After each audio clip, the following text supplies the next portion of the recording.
Doctor Yunus একটা লোভী মানুষ, তখন কিন্তু মানুষ কিন্তু তখন বিশ্বাস করেনি। আবার আওয়ামী লীগ আসো, আওয়ামী লীগ সরকার থাকতে হলে এটাই আমরা ভালো ছিলাম। 5ই আগস্টের পর দেশ থেকে চাঁদাবাজি, ছিনতাইকারী, ধর্ষণ আসলে এগুলো কমছে কি? কমছে মানে আরো বাড়ছে, ধর্ষণ ছিনতাইকারী এটা আরো বাড়ছে। 5ই আগস্টের পর বাংলাদেশে কি কোনো পরিবর্তন দেখতে পেয়েছেন? কোনো পরিবর্তন হয় না, পরিবর্তন হয় না, হারা তৈরি করে লইতে আছে। আগে আওয়ামী লীগ সরকার ছিল, পুলিশ প্রশাসন ছিল, দেশটা অনেক নিয়ন্ত্রণে ছিল। বর্তমানে প্রশাসনটা অনেক দুর্বল।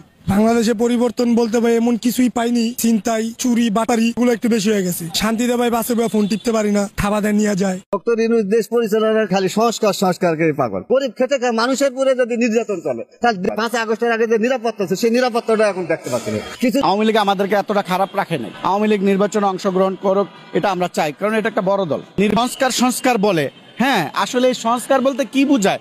আমি মনে করি সংস্কার ওইটাই চাচ্ছে যে এই দেশটাকে কিভাবে দাবাই রাখা যায়। এই দেশটা মাথা উঁচু করে দাঁড়ানোর একটা স্বপ্ন দেখছিল, বাঙালির জনগণ বুক খুলে চলতে পারছিল, সারা বিশ্বে মাথা উঁচু করে দাঁড়ানোর একটা অবস্থা তৈরি হয়েছে। এই সময় দেশটাকে কিভাবে ধ্বংস করা যায়, নিশ্চিহ্ন করা যায়, সেটা চলছে। এটা আন্তর্জাতিক মহলের ষড়যন্ত্র, নতুবা এমনটা হওয়ার কথা ছিল না। হঠাৎ করে কেন এমন হয়েছে, এটা অনেকের মনের প্রশ্ন জাগে। আমরা হুজুগে বাঙালি, আপনি ডাক দিচ্ছেন, আপনাকে ফেস করে আমরা গেছি। আসলে আপনার মধ্যে কি সেটা তো আমরা জানি না। আপনি যে আগে বিক্রি হয়ে গেছেন সেটাও আমার জানা ছিল না। কি আর বলবো, বইলা কি বিপদে পড়ুন না এবার। ডক্টর ইউনূস একটা লোভী মানুষ, তখন কিন্তু মানুষ কিন্তু তখন বিশ্বাস করেনি, তখন আমাদেরকে দালাল বলছে। কিন্তু যখন ডক্টর ইউনূস সত্যিকার অর্থেই 666 কোটি টাকা এখানে আপনার হলো নিয়ে নিল, কর মাফ করে নিল। ডক্টর ইউনূস কি শুধুমাত্র 666 কোটি টাকা নিছে? না, ডক্টর ইউনূসের কর ফাঁকি নিয়ে এর আগে বহুত নিউজ হয়েছে, বহুত নিউজ হয়েছে। তার গ্রামীণ ফোন দফায় দফায় হাজার হাজার কোটি টাকা কর ফাঁকির জন্য ষড়যন্ত্র করছে। একটা সিম কার্ড লাগে 50 টাকা, সেই সিম কার্ড 900 টাকা 1000 টাকায় বিদেশ থেকে কিনে আনা দেখাইছে। এই যে 50 টাকার সিম কার্ড 1000 টাকা 1500 টাকায় দেখাইছে, তাই না?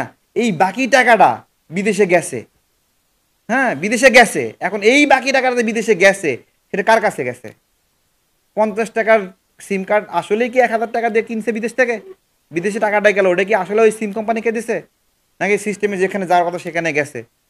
এগুলো নিয়ে আমরা যখন বলতেছি, আসলে কাউকে বিশ্বাস করার অনেক বেশি কারণ না। আপনার একজন ব্যবসায়ী, সে হলো জাত ব্যবসায়ী, বণিক মানে বোঝেন, বণিক। ও যাইতে আসতে খালি কেনা বেচা করবে, ও মানুষরে কিনবে, ও দেশরে কিনবে, ও নীতিকে কেনা বেচা করবে, সব কেনা বেচা করবে। ডক্টর ইউনূস হলো সেই বণিক যে হলো এই যে বন্দর কেনা বেচার ধান্দায় আছে। এখন ক্ষমতায় থাকার জন্য বন্দর দিয়ে দেওয়ার পায়তারা করতেছে। এইটাই আমরা বারবার বলতেছি। এই বন্দর, ওই যে করিডোর দিছে না, করিডোর যদি দেওয়ার ঠেকাতে পারি আমরা, তাহলে আমেরিকারে বললেও আমেরিকা বন্দর নেবে না। আমি দুটোই মিল আছে তো। অনেকে শুধু বন্দর করতেছে যে বন্দর উন্নত হবে, এই উন্নত হবে, এই হবে। কি বলতেছে যে বন্দরের লোকেরা দুর্নীতি করে, এই জন্য বন্দরকে বিদেশের হাতে দিয়ে দিবে, এই তো। আচ্ছা, এখন আপনার একটা বউ আছে, আপনার একটা খারাপ মানুষ।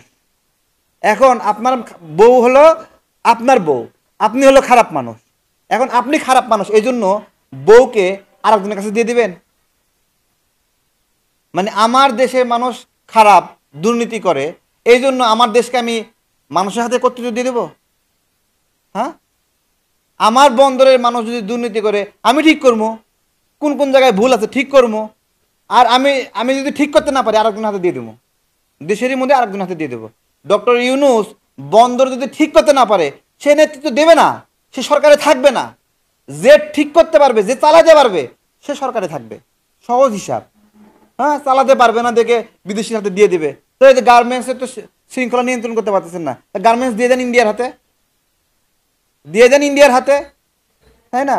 এগুলো ন্যারেটিভগুলো মানুষ যার মতো। আমি বলছিলাম ওই দিন যে পাবনায় একটা আছে, এমপি আছে, পাবনায় সেই এমপি ধর্ষণ করছে। এখন মহিলা ধর্ষণের বিচার চায় না, মহিলা চায় হলো বিয়ে করতে। এখন বেচারা এমপি দেখে মহিলা বিয়ে করতে চায়।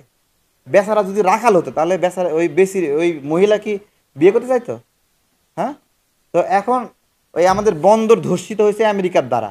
এখন আমেরিকা বড় লোক, এই জন্য এইখানে কিছু নাগরিকরা মনে করতেছে না, যেহেতু আমেরিকা ধর্ষণ করছে সেহেতু কাজটা সঠিক করছে, এখন একটা বন্দোবস্ত করো। এটা তো হইতে পারে না ভাই। আমার দেশের বন্দর, এটা ভাই আমাদের, এখানে আমরা নিয়ন্ত্রণ করব, কর্তৃত্ব দেবো।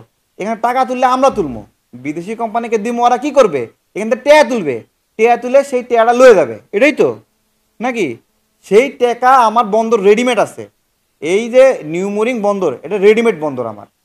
এই নিউমোরিং বন্দর আমার রেডিমেড বন্দর। ওরা কি করতেছে, এই বন্দরে এখন সবচেয়ে বড় হলো টার্মিনাল। বিএনপির লোকেরা এখনো নির্বাচনের ঘোষণা তো দূরের কথা, নির্বাচন কবে হবে কেউ জানে না। অফিসিয়ালি তারা কিন্তু দলের ক্ষমতায় নাই, তারপরেও তারা 5ই আগস্টের পরে তারাই দেশের ক্ষমতাসীন দল। এরা এই ভিক্ষুক এবং হকারদের টাকাও খায়। সাদা লেগে স্যার কদিন বড় সাদা স্যার, কদিন বড় সাদা স্যার, সাদা দিতে দিতে স্যার আমরা উত্তর হয়ে গেছি। আমরা বাড়িতে একটু বাজার খাইতারি না, কিছু খাইতারি না স্যার। মোবাইলে টিয়া ভরিয়া একটু কথা কম বাড়ি দেওয়া করতারি না স্যার। আমাকে এমন বিড়াল বিড়েছে স্যার। খাইলো উপদেষ্টা আসিফ মাহমুদ সাদাবাস, তার বাপে সাদাবাস, তার বাপে ভূমিদস্যু।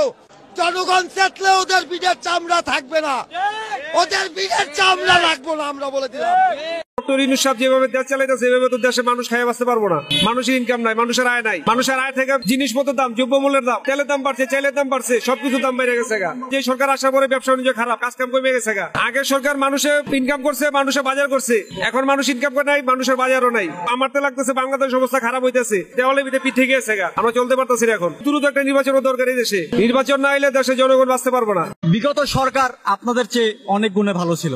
আপনারা এসেছেন, দায়িত্বে বসেছেন, কিন্তু মনে হচ্ছে না আপনাদের দ্বারা জনগণের কোন ধরনের উন্নতি হওয়া সম্ভব। এই মুহূর্তে আওয়ামী লীগই দরকার। এখন যারা আসে এরা হলো শোষণ পার্টি, এরা দেশটা ধ্বংস করে দিচ্ছে। দেশের পরিস্থিতি এমন জায়গায় নিয়ে গেছে যে এখন দেশের চলার মতো কোনো পরিবেশ নাই। সন্ত্রাস বাড়ছে, চাঁদাবাজি বাড়ছে, রাস্তাঘাটে হারা যাচ্ছে না, ছিনতাইকারী চালায়, মানুষ খুন করে দিচ্ছে। আমার মনে হয় অন্য কোন দল বাদ দিয়ে ফিরে আবার আওয়ামী লীগ আসা উচিত। রাজনীতিক চাই না, আমরা বাদ চাই। পেটে যদি বাদ না থাকে ওই সরকার ইংলিশ মিনিশ কোনো দরকার নাই আমাদের।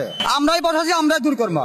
মনে করছে মিনি সরকার ভালো, জনগণের কেউ চায় না, এই সরকার আরো চায় না। সমন্বয়ক একজন 3 কোটি টাকার গাড়ি দিয়া ঘোরে, এক সময় 150 টাকার শার্ট গাছ দিয়ে আন্দোলন করছে, 100 টাকা দিয়ে ফ্যান কিনতো। আর এখন তো সে একটা শার্ট গাছ দিলে লাগে তার 10,000 টাকা দামের। এগুলো তো আমাদের জনগণের টাকা, টাকা তো আর বাইরে থেকে আসে না, এগুলো জনগণের টাকাই তারা ব্যবহার করতে আছে। আগের তো ব্যবসা বাণিজ্য খারাপ, আমার মতে আওয়ামী লীগ সরকার এলে ভালো হয়। আগে একটু ব্যবসা বাণিজ্য ভালো ছিল, সবারই পরিস্থিতি ভালো ছিল।